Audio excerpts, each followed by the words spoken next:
When I was 15, I wanted to go to India.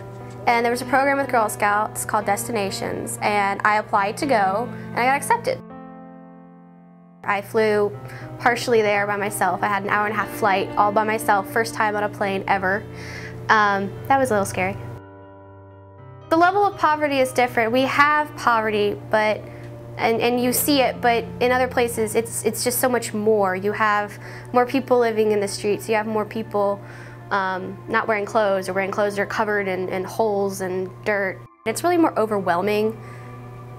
We were not allowed to go around in our Girl Scout uniforms because they were afraid that we might be targets of terrorist attacks, which, you know, didn't happen, but it could have happened. Being respectful of other people in countries like that, it's not very difficult to do. One of the things that we did was we would cover our shoulders and our knees. I've been to India, I've been to England and Iceland, and I think the best part would be meeting the people and experiencing the culture, because it's so different from ours.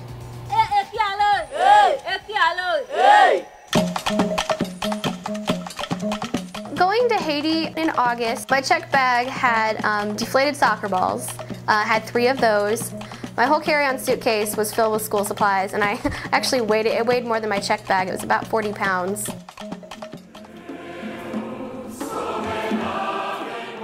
Before we went out to the job site, we were actually taught some of the songs that they would sing at the work site. Because apparently in Haiti it's very popular when you're working to sing, because it helps it go along faster, and it did. As we were singing one of the Haitian freedom songs, we would randomly start bursting out into other songs because we couldn't remember one of the lines, so we'd start singing Disney songs. And then the kids that were helping us, that were living in the village, would try to copy us.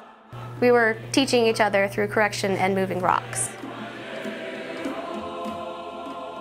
Hopefully at the end of January I'm going to go down there, and I'm going to go to a camp called Camp Oasis for girls that have been orphaned by the earthquake. And the only way they would have been able to support themselves was eventually by resorting to prostitution.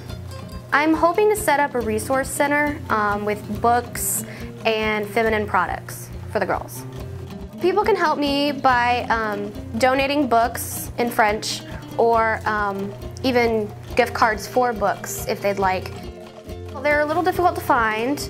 I have seen some, however, online, places like Amazon and eBay, and sometimes used bookstores will have some. I just received my first copy in the mail anonymously.